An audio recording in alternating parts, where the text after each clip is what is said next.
While rank didn't really receive any changes this season, the game itself certainly has. So in this video, I'm going to go over some of my best tips and strategies to rank up fast in Season 22. Let's begin. First, let's talk about legend comps. Now, the legends you may want to run could change depending on which map you're on. This split, it's going to be E-District, Storm Point, and Broken Moon. Broadly speaking, you don't have to change your legend to adjust for the map. However, in some cases, it can definitely help. If we look at the 8 most popular legends for Diamond rank and above, we've got Pathfinder, Revenant, Lifeline, Bangalore, Horizon, Loba, Conduit, and Crypto. Now, in my opinion and in my experience so far, I feel like the comp of Crypto, Rev, and the third legend either being support or potentially an assault legend is one of the best comps you can run. Now, Crypto obviously got buffed this season, and he has a lot to offer for the squad. Some of the most helpful things he can do is constantly reveal how many squads are around you, which can help you make a better decision around whether you want to take a fight or leave it and focus on your rotation. Of course, his drone can get banners and quickly respawn his teammates if needed, and the EMP is extremely helpful for an opening within a fight. There's also a case to be made that Vantage could potentially replace Crypto if you want to still use a recon legend and you want to use one of the stronger ones. Right now, Vantage is currently in 10th when it comes to the most picked legends, and that is beating out Bloodhound and Seer. Some of the benefits of running Vantage is revealing squads at more of a distance to better make a decision around maybe what armor they're on or how you want to approach them or avoid them. But most importantly, it's your sniper, which can 2-tap most enemies now. This can swing a fight entirely in your favor and rather quickly. However, she's not generally going to bring that same recon element like the others do when it comes to revealing your opponents and where they actively are so that you can make a quick decision off of it. She can a little bit, but as I'm sure you know, it's just going to be much different. However, she's still really strong. The reason I think having Revenant as the second legend is, well, I mean, he's currently the second most picked legend only behind Pathfinder. And I think that Pathfinder is good, but Revenant feels more useful because his ultimate is just so unbelievably strong. Of course, if you feel like you're way better with Pathfinder, then by all means, but I do think Rev is better. And then that support / assault legend. Obviously, it's Lifeline, Loba, and Conduit when it comes to the most popular support legends right now. And Lifeline did get slightly nerfed with her care package no longer containing the Evo cache, but her revive and the plethora of gold knockdowns make her still really strong. And it's not like her care package is completely useless without the Evo cache. It's still good, just not as good. And you can't forget her drone being incredibly helpful throughout a fight or whether you have to rotate in zone or whatever it may be. If you want to take Loba or Conduit, both offer viability in their own way. Conduit can be more actively helpful within a fight due to her tactical, and Loba offers loot, which may be more important on E-District where it feels like the looting is, well, not great. But Loba can also escape really quickly, which Lobas love to do, and this can offer a potential reset if the fight does not go your team's way. Now, if support is not what you're looking for here and you're already going to run Crypto, which may be sort of supplemental to the support legends because he can use his drone to acquire the banners potentially. Playing a legend like Bangalore, or even better, I think, is Mad Maggie.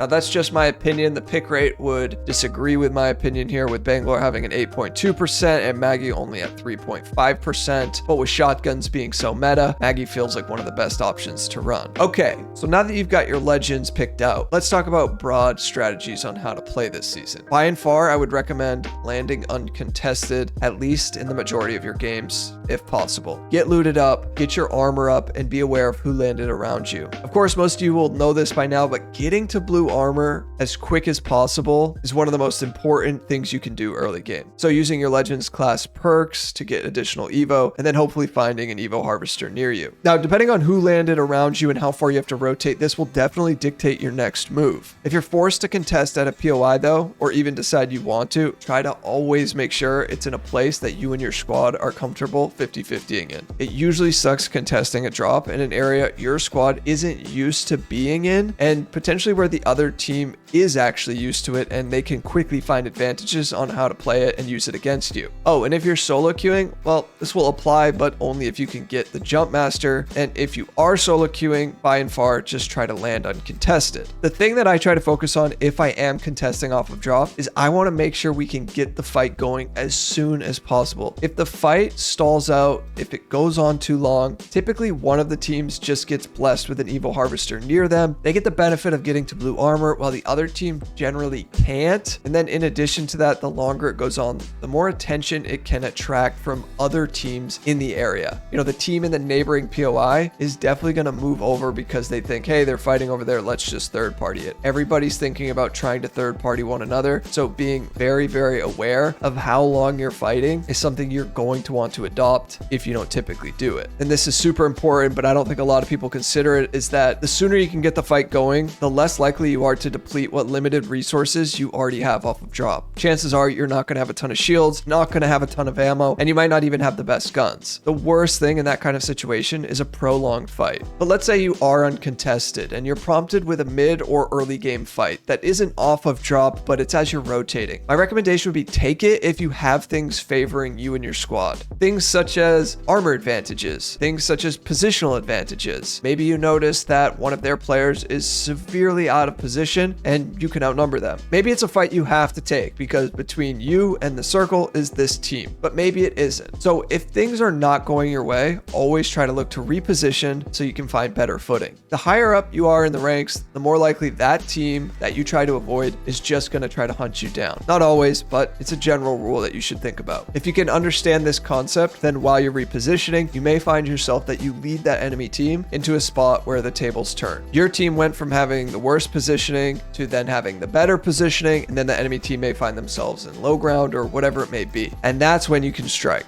Mid-game fights are extremely risky though. Of course, if it's an easy third party or something you know that your team can just handle, go for it. But if you go looking for trouble or looking for fights in the middle of the game, and generally in the middle of the map, expect for it to go poorly in the majority of the time. This is because other teams are going to think to third party you. And this is going to force your team into something that is probably just unmanageable. I know at times when you don't have KP and you get to the later stages of the game, it does feel kind of crappy. Of course, you may find an opportunity at the end game to find KP, but if you don't, that game can feel like a 15-minute or a 20-minute dud, where you got maybe 1 or 2 KP, and depending on what rank you're in, that may or may not net you a positive gain. But the philosophy here about trying to get to end game, it gives you the best chance at getting closer to the win. I know that sounds very obvious, but there's another factor here that most players are not considering. I mean, the good players are, but not everybody is, and that's the top 5 streak. The bonuses may not seem like a lot, but you get a bonus for every time you get in the top 5 for 5 times in a row. And it's just a little bit, but every little bit can help here, especially if you're getting some KP on top of this. Now, this streak becomes more and more important in the higher ranks, like platinum, diamond, masters, etc. Now, I think one of the biggest problems when it comes to rank, this game in general, but it's amplified in ranked, is when you're solo queuing, how do you play around your randoms? If they make a decision to do something and you don't think it's the best decision, do you follow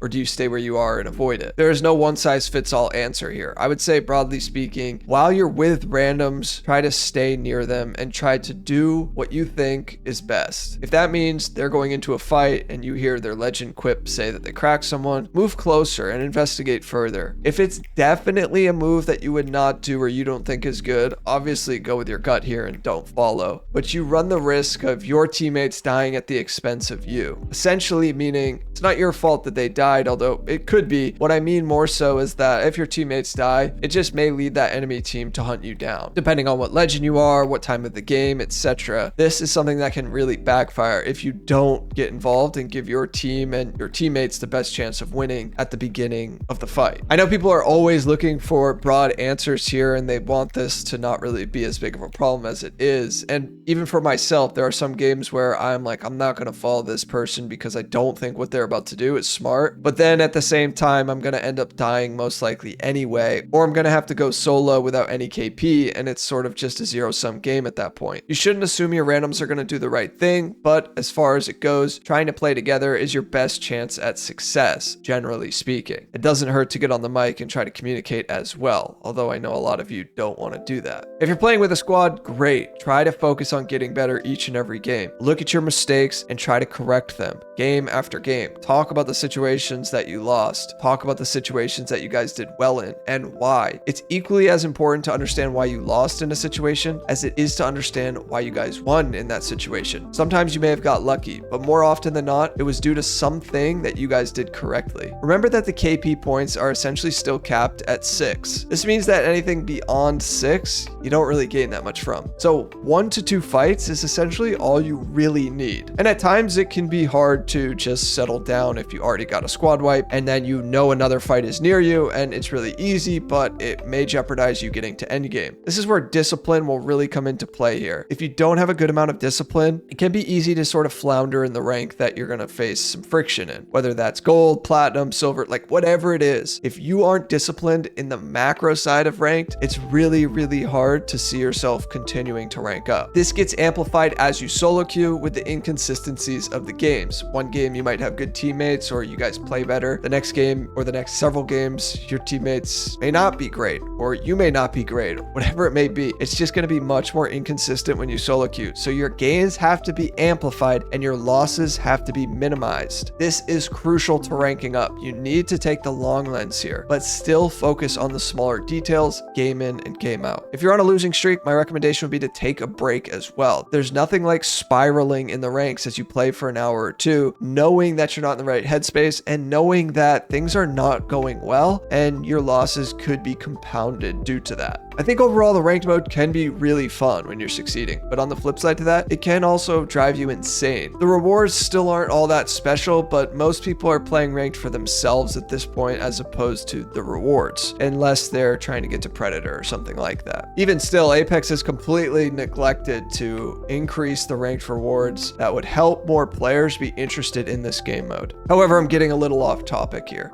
If you made it this far in the video, thank you so much for watching, and if you want to learn about the best and worst legends this season, well, I covered it all in this video here. Peace.